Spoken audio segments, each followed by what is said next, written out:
All right, people. So we have Sister Clarion on finally. All right. So we can get into the conversation. But before we get into the conversation, I want to ask you once again to just share out the stream for me, especially since so much people was on the first time and then not go on. So them see the notification kept coming in and in and in and then they still feel so they probably something cheap when they see the last time a while ago and said, Chuck, I click on this time, yeah. So would you share out the stream for me? And make sure say some more people can jump on and join the conversation.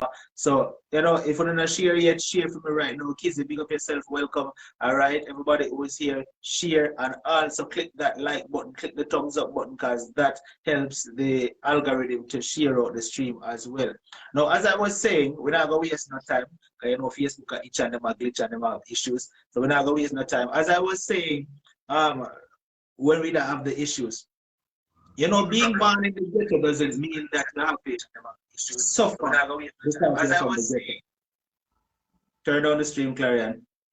Yeah, I just have it on the laptop. So. All right, so as I was saying, being born in the ghetto no means it's a prison sentence. You don't have to come out to nothing bad, not because you're born in the ghetto. If you're born in the ghetto, you can channel yourself down the right path.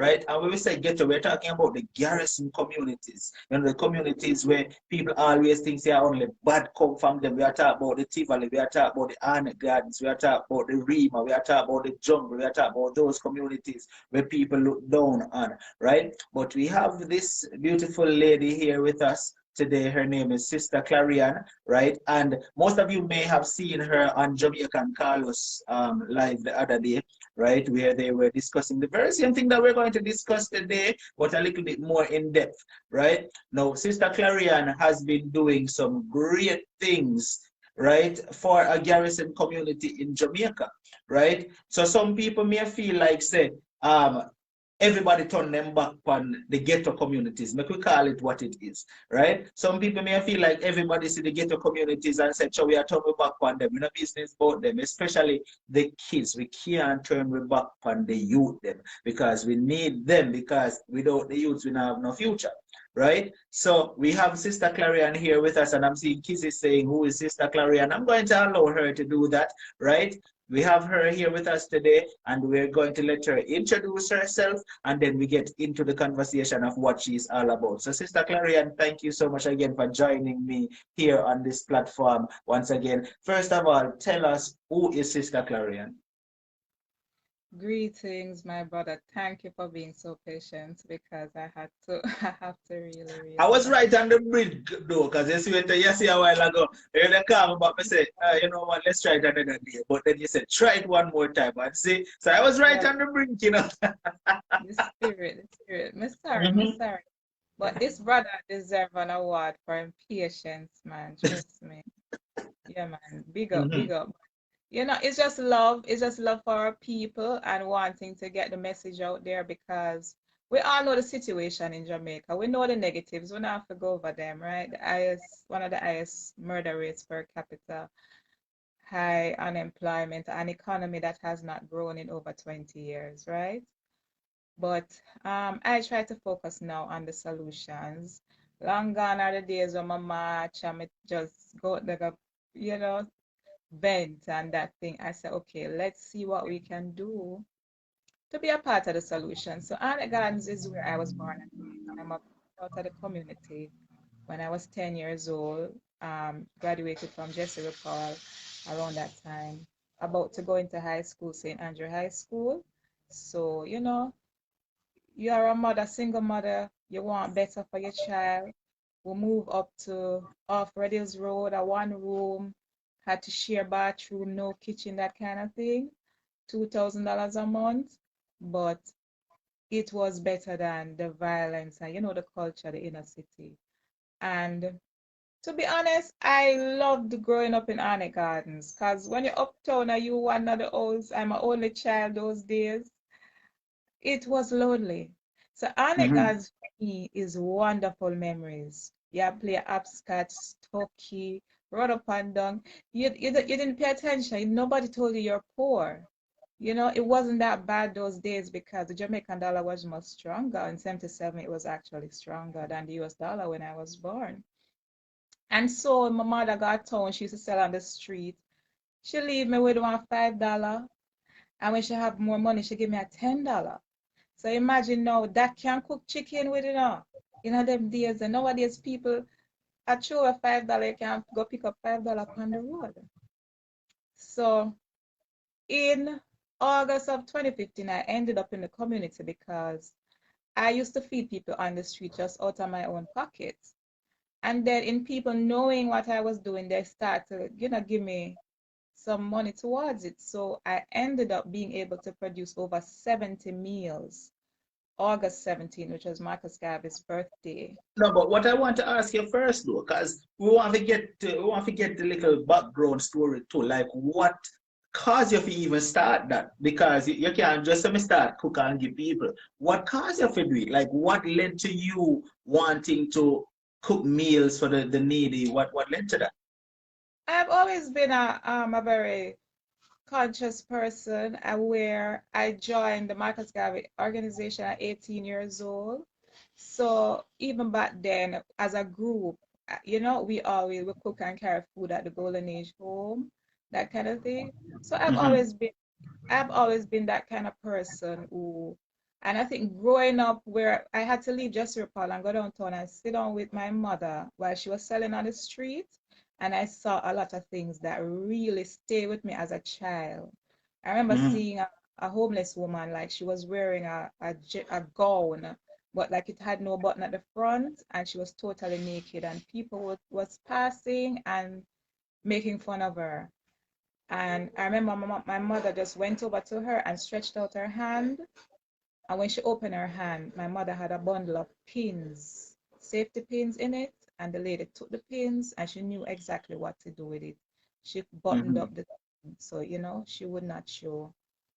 So growing up, seeing the level of, almost cruelty I've seen as a child, them put clappers in the ear of a handicapped person while he was sleeping one Christmas downtown.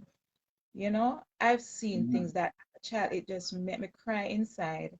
And I developed this love. I've seen police taking away people's goods from back then, and it's still going on now. So even when I go downtown a couple years ago, I said to the policeman, this sister trying to feed our children. And the policeman said to me, she's breaking the law.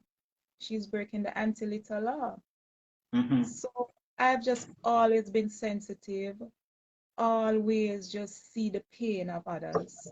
So before And you get into what you're doing now for the community, first tell me what it was like being a child growing up in Anna Gardens, because I myself is from a garrison community. And I know you mentioned that it was fun, it was fun, you have fun memories, but you were also exposed to seeing violent activities in the garrison community as well, correct? Because I was exposed to it. I saw and heard the gunshots so what was that like as a child growing up in America and seeing and hearing those things? well, as I said, I think it made me go within a lot, and it made me more sensitive to people. I remember them chopping up a brother like with a machete, just chopping him, holding him Mm-hmm. one hand them and just chopping him because they said he broke into somebody's house. And everybody around me was laughing. Jamaicans, they see these things, they were laughing and having a good time. And as a child, I was saying, what's wrong with these people? They don't see what's happening to the man. Mm-hmm. And of course, understanding now what was taking place, a form of justice in their eyes for breaking into somebody's house. But all I ever see, is the pain that somebody is going through. I don't understand why we treat each other like this. I don't understand why we argue over food, why we fight over food. From I was little, you grow up in a house where is a lot, growing up in the garrison is a lot of people living in the house, right? Mm-hmm. My grandmother, she had to separate her 9 children leading up to 1980 election, like so many Jamaicans had to leave their homes, them home get burned down, that kind of thing. My grandmother had to separate the children, send them all over the place to live, and they ended up back now in Arnett Gardens when those houses were built. but everybody didn't get to come together under the same roof, the 9 children anymore. So growing up, my mother would say things like, it's because of the political violence why she became pregnant. I always heard her say that line. And one day, about 3, 4 years ago, I work up the strength to say to her, why? Because growing up, I hear your mother say, it's because of political violence why she get pregnant, right? So young.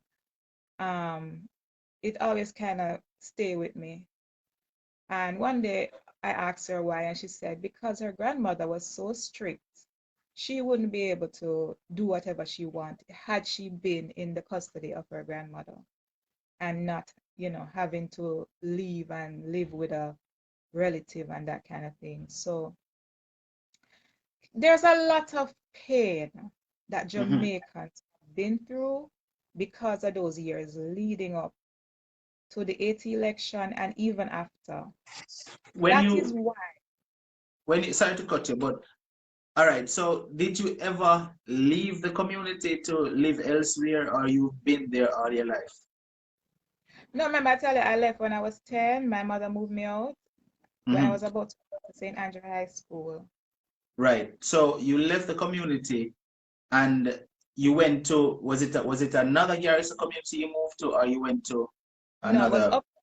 She was just able to rent like a 1 room uptown for Mhm. $2,000.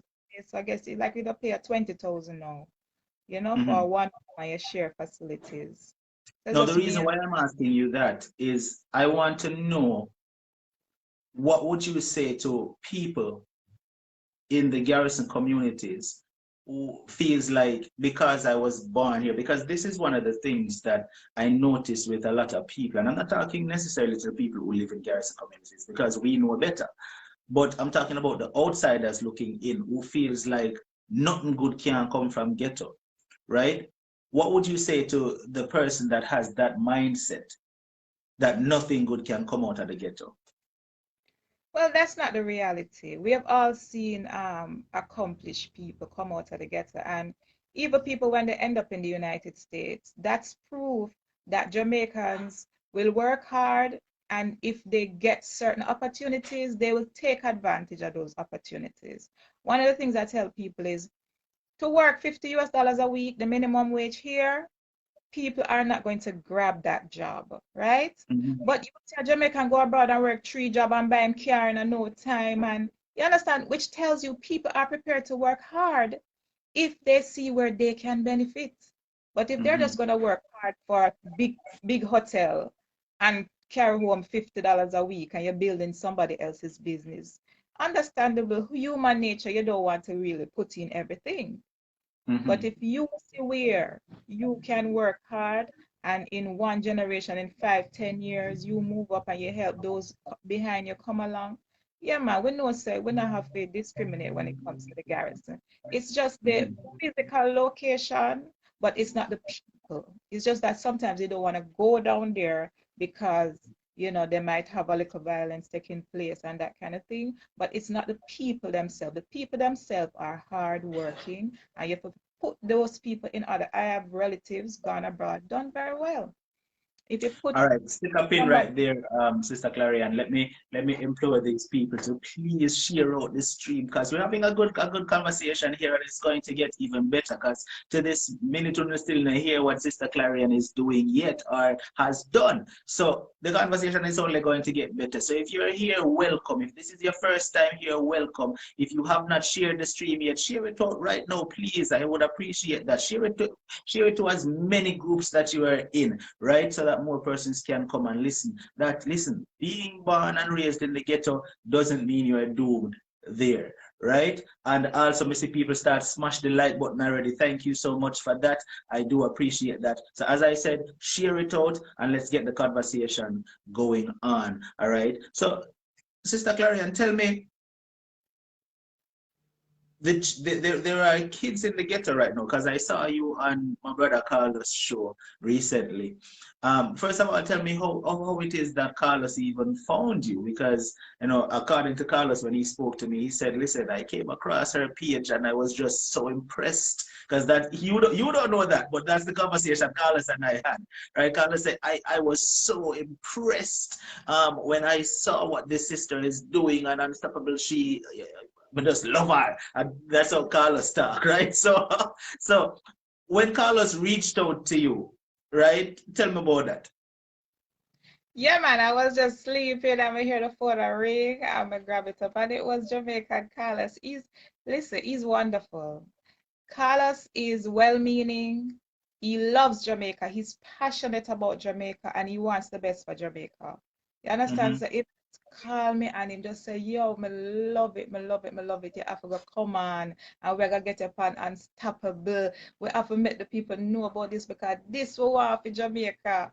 You know, he was very excited and I love him. I love his spirit and you can tell that.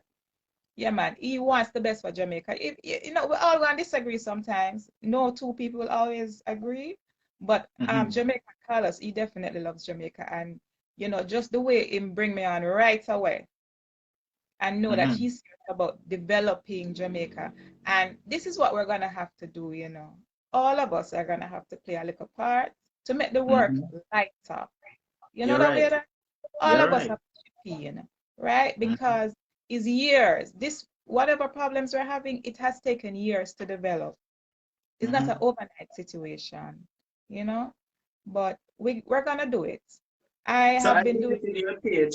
I visited your page and I saw some impressive things there myself. I saw where you're working with the kids in the community, and that right there had me moved, right? Because when I went on the page and I was looking, and one of the things that I love to see is to see when kids, because a lot of people don't understand this, right? Kids get led astray when they don't have the right things to focus on, right? And you are bringing that to the community. You're giving them something positive to focus on. For example, music, right? Talk to us a little bit about what you're doing in that community for these kids.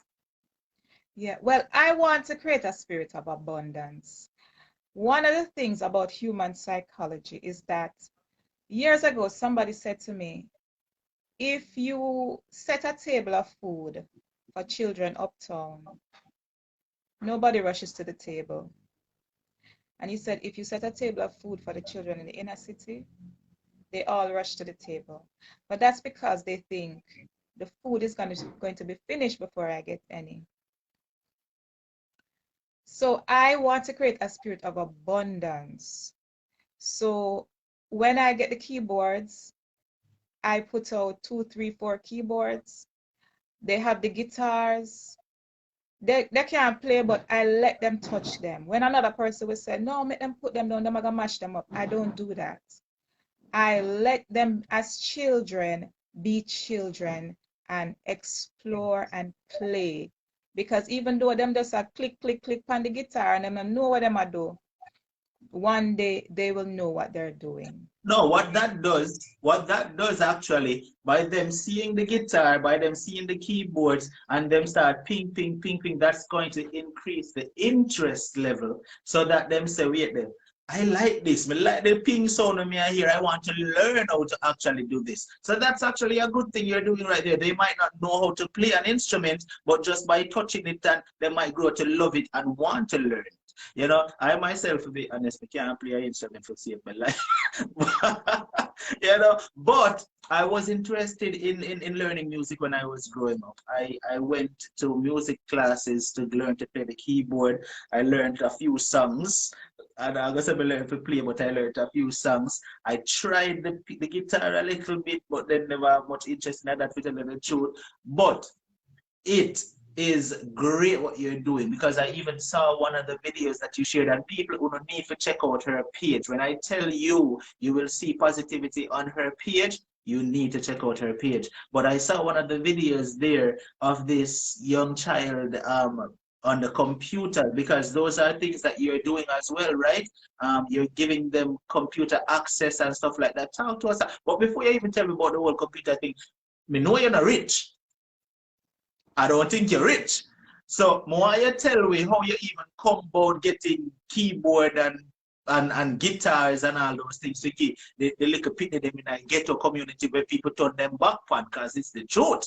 You know, corporate society, some of them not care for the ghetto unless them a benefit from it neither. So I want to know how you did it. Let me tell you, like how you bring up the corporate thing. In 2016, I sat in the New Kingston office of a big foundation where I $20 million, $50 million project. And I said to the sister, a Jamaican sister who says she's from humble beginnings as well. I said to her, we need a van. The children need to get out. I recognize this early. And she said, why you need a van? She said, you have an office? I said, no. I said, why? She said, we would come and brand it. Which means she would come to the office, stick up the name of her organization all over the office, cook like a sandwich, give her like a rice and, you know, and say that she did something for inner city people. And let me tell you, that's when I recognize why the inner city is the inner city, because I didn't have that as something that I'm doing. You know, that's not something you did for inner city people. If brand my office, that's nothing, right? But I'm telling you, these people probably tell you that they spend $2 million just to do that. You understand? Because if I got $2 million, trust me, you understand, I would be giving them so much to do, right? So the idea of setting up an office to give somebody free internet, that's nothing. But we live in a country where that's like a luxury for inner city people. Taking them to Miami Bay so they could swim in the pool the whole day and be in a villa by the sea. For some people, that's too much. Why are you doing that? You know? And it's not supposed to be like that. So if we are niggardly and we are, you know, I don't know, if we are going to be that way with our people and our children, how you expect if all they have experience is so little, how do you expect their spirit to be abundant? So this is why I couldn't just get one keyboard or one guitar, even though it's only one at a time you can teach. You see, because I'm saying, no, I want a child, if the child wants to sit down for a whole hour and learn keyboard and practice, they should be able to do that. That's a revolutionary thought, you know. For some in the inner city, you know, that's a revolutionary thought. Even when I was going to Jesse Paul Primary, I watched the teacher play the piano, and we would have recorders.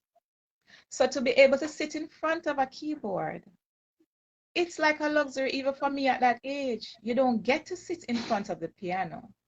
You watch the teacher play the piano. You see? But now at Jesse Paul, when I go there, because I've been volunteering, it's my school, I go there every year since 2014. I go back, I do Read Across Jamaica Day, we have Alumni Day, and we do fundraisers for them. And I saw that Jesse Paul had a computer lab with 20 computers. So I was able to partner with Howard Ambassadors of Engineering, which is Howard University students came down. They are Jamaicans. So they came down and taught coding to children at Jesse Paul Primary. I couldn't have them do it at Iris Gelly, even though they wanted to, because the school doesn't have a computer lab. So this was 2018, and I said, no, this is unacceptable. 2018, and you don't have a computer lab. 2018, you don't have a music program. So I begin to see why the children in the inner city are so different, because what other children are being exposed to, tennis lesson on a Saturday, swimming lessons, all of these things. This is why when you meet certain Jamaicans, you say, where you come from? You never go beyond Crossroads. They behave so backward because their experiences are limited. Them that go nowhere, them that experience nothing. And everything is like a luxury to them. Now we have to change that, right? And say, no, man, you can't sit down in front of a laptop for 2 hours and do your work if you want to. That's not a luxury. That shouldn't be a luxury at this time, right?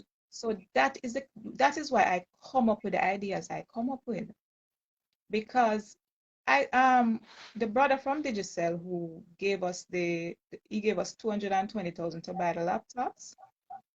He said to me, you know, a lot of money goes into Trenchtown. And I said to him, I believe you. But if the people receiving that money don't really love the people and want to empower the people, them just keep a little meeting and talk and that's it. You understand? But that's not my vision. I want to see these children capable. Coding's supposed to be like nothing, secondhand. Even if you don't want to use it to make money. Yeah, man, you want a website? I can't do that for you, man. I don't know that. But maybe you're a doctor. Maybe you went to law school, right? But you learned coding while you were living in our gardens. That shouldn't be a big deal. It should not be a big deal. It should not be considered a big deal for Jamaicans to do that for each other. And let me tell you, we as Jamaicans are going to have to do it. We are way ahead in our thinking, right? And you're right. You're right, Sister Clarion, because the thing about it is this. If they would set up, and I'm not going to call any specific entity, I'm just going to say they. If they would set up things in these communities for the youths to learn, you know, skills, trades, you know, like you said, coding should be something that the youths in these communities are learning just as a second skill, right? That's something that they should just have to say, all right, then you know me did learn this when time your youth are grow. I can remember I had one of my brothers, I think there was this, I can't remember the name of the company. I think it was Things Jamaica, I think. They used to teach, I don't even think that company exists anymore. I don't know if you're familiar with it. They used to teach inner city youths how to make like figurines, bases, how to do sewing, stuff like that. In the garrison communities, I think it was somewhere down a train line, down a terrace somewhere there, right? And my brother used to be there, and I can remember my brother used to be making figurines, right? My brother used to make flower pots, stuff like those. I don't even think those programs still exist anymore, right? So I can totally relate and understand what you're saying and appreciate what you are doing in the community as well. And we need more people like you. Now, what I wanted to do as well, Sister Clarion, is tell me some of the challenges that you're facing doing this. Well, our major challenge, I would have gotten further ahead had I had more funding, right? The community just gifted us an office. So we started last Saturday. Give thanks, Blacker Ellis got his brother Aston Ellis to teach guitar over Zoom. He's away. Nice. So you can even teach guitar over Zoom, right?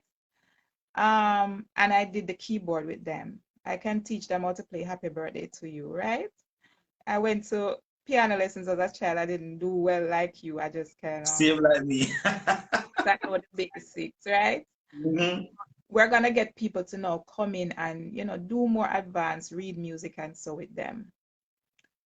We are going to build. There are land spaces there where we need to build now a bigger room just for the coding, right? And the next thing I want to do with them is tailoring and dressmaking. So I want to get some sewing machines so they learn that skill as well. Yes. So that office that we have now with the keyboards and the guitars and so on, that's going to be a studio. Because you can't have Jamaicans and know so we love music, right? And don't set up a studio. Because automatically, they just had, for example, about a month ago, the people of the communities called a peace march with the police and everybody. So Craigtown, Trenchtown, Arnett, everybody said they want peace now. But peace is not something you have a meeting and you have a march and you do a little football match and that's it. You have to have programs that are substantial to keep the peace, to Right. keep playing on the peace.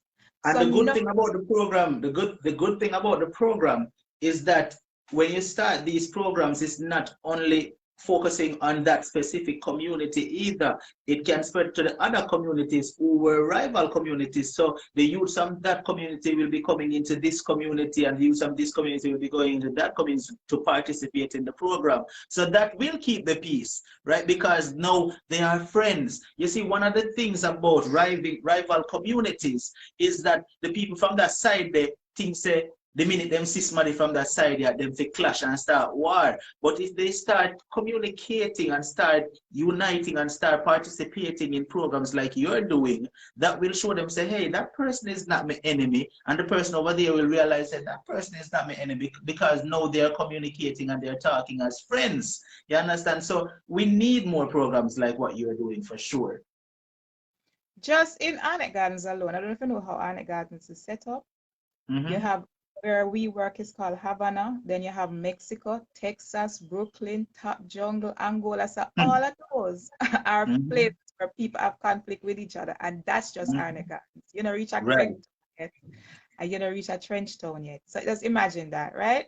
Mm-hmm. So if we set up a music program, some youths are gonna come, them are gonna like the keyboard, somebody gonna like guitar, somebody gonna like drums, somebody gonna be more into producing the music, right? Mm-hmm. So when you give people something them can do together and them can now make money out of it, you see? Because we know so them are gonna produce music. And the thing is, I'm gonna be encouraging them. You're gonna produce good music. You're gonna produce music to encourage peace, not the kind of music to cause separation, right? So we are now looking at how we can bring other communities into it. I said to Carlos, because Carlos is from St. Elizabeth, he want to do something down there. I said, Carlos, I will help you. If you are abroad and you want to set up a room in your community, start with the music and then you go on to the laptops, no problem. I will definitely help you because it's called a new Jamaica of peace. And Mm-hmm. is God give me that name there? God Mm-hmm. one that inspired me to use those words, a new Jamaica of peace. So this is something that Jamaican people, ordinary Jamaican people, I'm a single mother. Um, this is my job that I have taken to do, right? I don't drive. I will go down there with my daughter. She's a third-year student at university.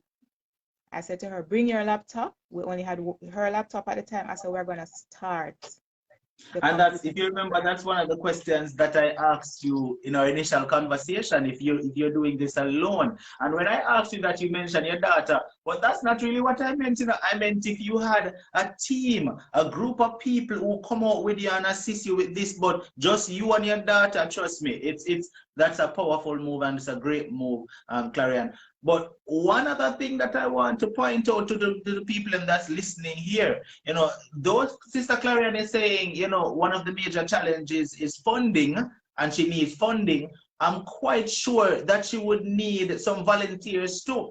So if you are able to volunteer your time and your services to go and help her out on this project, I'm quite sure she would appreciate that. Right, Sister Clarion?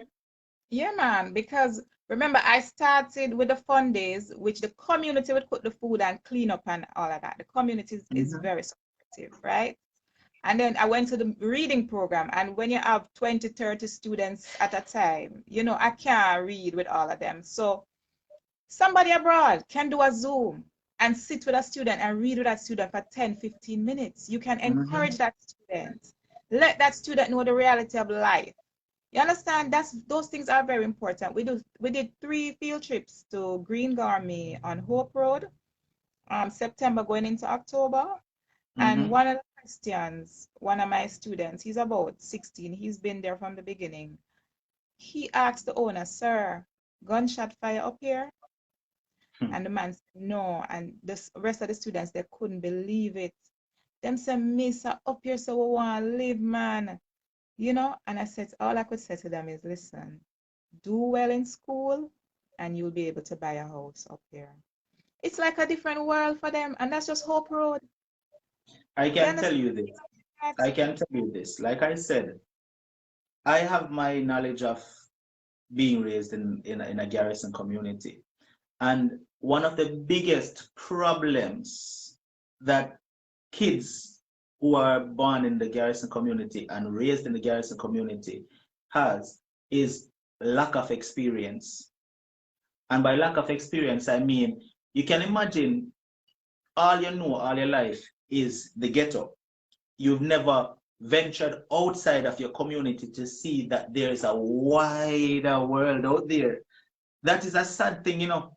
I can remember when I started going on field trips, when I started venturing outside of my community and realizing that, hey, there's a whole other Jamaica other than gunshot and loud noise, because that's something we know in the garrison community. Garrison community always loud and noisy, right?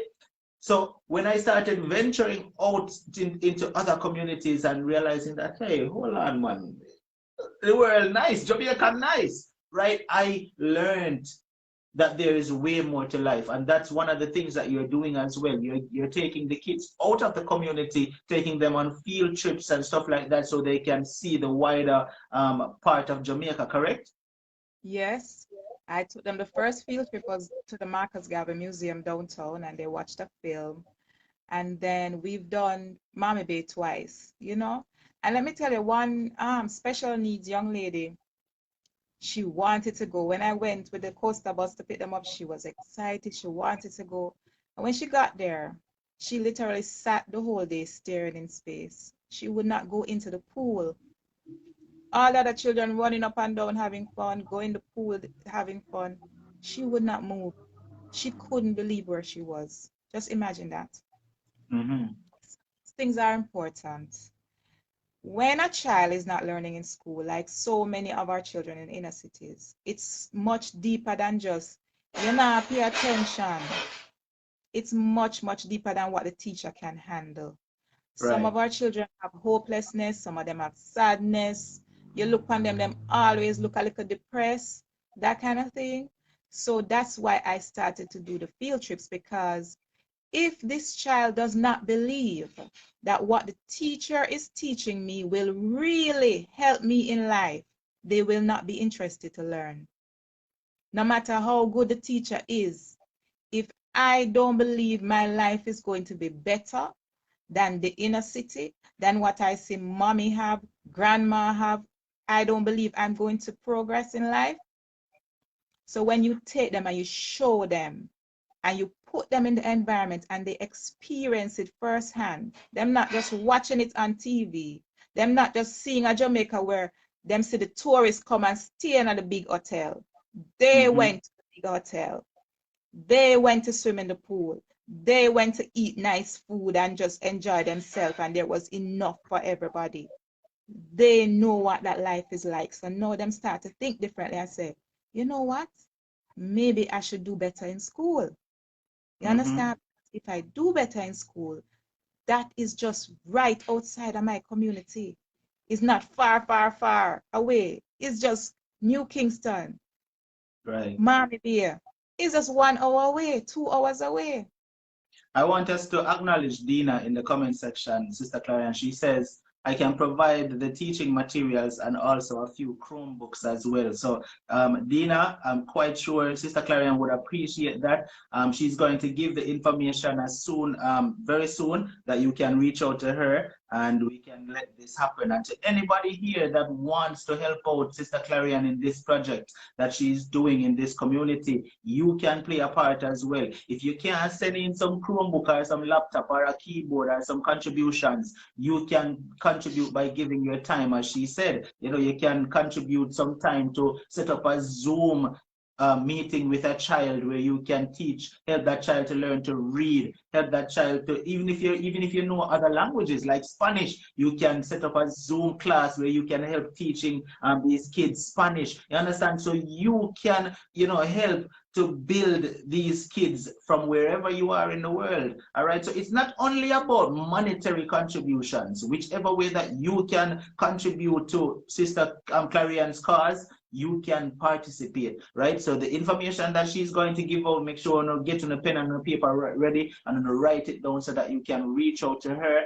and contribute, even if it's your time, right? Not saying that the monetary contributions is not needed as well, because I'm quite sure you know everything that is done takes money, right? And as we said before, Sister Clarion is not rich, right? So, you know, whichever way. But Clarion, big up Dina, man. Dina wants to contribute a few Chromebooks. Thank you. Big up Dina, and big up to, listen, 99% of our donations is just individuals. You know, I don't have no big donor, no big business person not giving me no millions or even 100,000 every month or anything like that. It's just individuals that love to see the work that I'm doing. Stick up in, sorry, Claire, sorry to cut you. Dina says her class is about to start, so she needs the information. So let's give out the information now on how they can contact you. Okay, my number is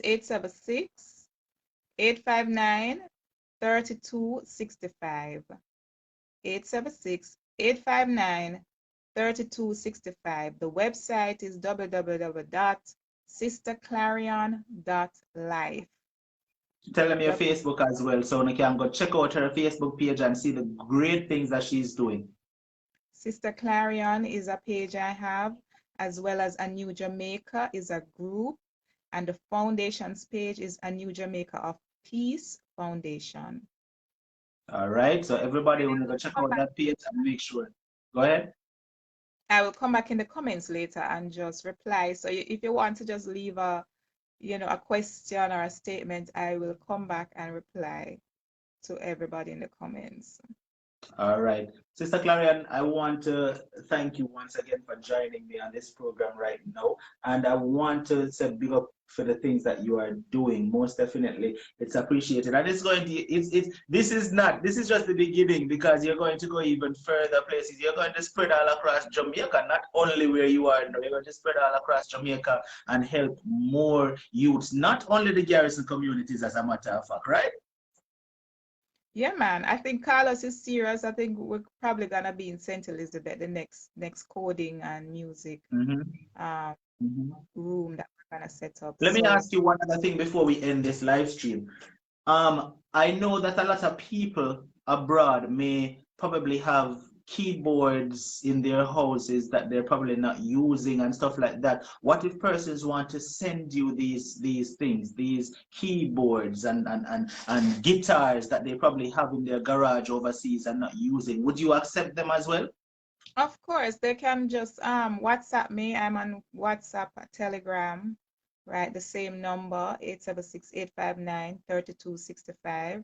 So anyway that anybody wants to help, right? They can just reach out to me. anewjamaica@yahoo.com, that's the email. They can, you know, Sister Clarion, I'm on Facebook several ways. Sister Clarion, A New Jamaica, A New Jamaica of Peace. And now that we have the office, I'm gonna start doing some more lives from the office, so people will be able to keep in touch. So people wanna hear it from Sister Clarion herself. She not turn when nobody, she not turn when nothing. If you want to send some laptop where you have a foreigner now use, if you're there Jamaica, you have a spare laptop. Remember, this is going towards the upliftment of our youths. Right? So if you're there Jamaica, if you're overseas and you have a spare laptop and you can contribute it to this program, she would accept it. So it's not only about money, because you know some people are gonna say, so me not have the money for help. I wish I could, but me not have the money for help. It's not only about the money. She will accept your time, she will accept your gadgets, she will accept your pianos, your keyboard, like God, you know about piano. Any studio equipment, anything you have. Entertainer, people have that. Them studio and want to change out something. Yeah, man. Anything where people can learn from. A stove with the cooking and baking, because the facility is there at the office. It's not just that small office, but it's a plaza, right? So it's a good area with kitchen, a nice area where they keep birthday parties, that kind of thing. And one of the important things too, sewing machines. People from out there have the sewing machine, because one of the things you did mention is that you're teaching them to sew and stuff like that as well. So you need sewing machines. I don't have the machines as yet. That's the next thing I'm on to now. I'm gonna I'm just putting it out there. That's the next project I want to start. So definitely you need some sewing machines. So people, all of my dressmakers and tailors out there, if you don't have one spare sewing machine in our shop, I want to hear this right now. I want to uplift the youth them. Contact Sister Clarion and say, you know, some here you're unstoppable and me have one sewing machine more send come give you. Yes. All right. Clarion, what's your last word that you want to get out there right now? Listen, big up to you, big up to Jamaican Carlos for the exposure. We're love. Jamaicans are love. You know, we're just so powerful sometimes when we get mad, you know, so we lose control. But we are love and we're gonna love each other, we're gonna build each other, and we're gonna take Jamaica to a place that it's never been before. So let's move forward in a spirit of love and unity, right? And creating a new generation. We're going to create a new generation with a totally different new mindset. Because when these children, you see them with a cell phone and you see them move so fast on the cell phone, you say, wow, it's a sin to just waste their mind when you see the potential in them already, right? So that's what we're gonna do as Jamaicans. And I do have people who are not Jamaicans, but them love Jamaica and they love the work, you know. But as Jamaicans, we are gonna be there for our people, right? And I give thanks because Jamaicans are love, and I love Jamaica. And I decided, listen, me I go build this, you know. Me not go foreign, go build foreign, you know. Me have my 10 years, but me not go foreign, go build foreign. Me I go build this. So give thanks to all the people who want to come back and all the people who participate in building Jamaica, even though they're abroad, right? Because it's not easy. You know, I'm up there for 3 months. I'm gonna leave the house because of the snow outside. They can't open me the door. So, and Jamaicans are abroad working very, very hard. So I appreciate everything they give us. Trust me, I know it's not easy to work in the snow. All right. Thank you so much once again for joining me, and thank you so much for everything that you're doing for the youths down there in this community. I will be paying close attention, and we're going to keep in touch so that, you know, whichever way I can help, I will play my part as well. All right. Big up yourself. Thank you so much again, and have a great day. All right. Bless. Give thanks. Blessings.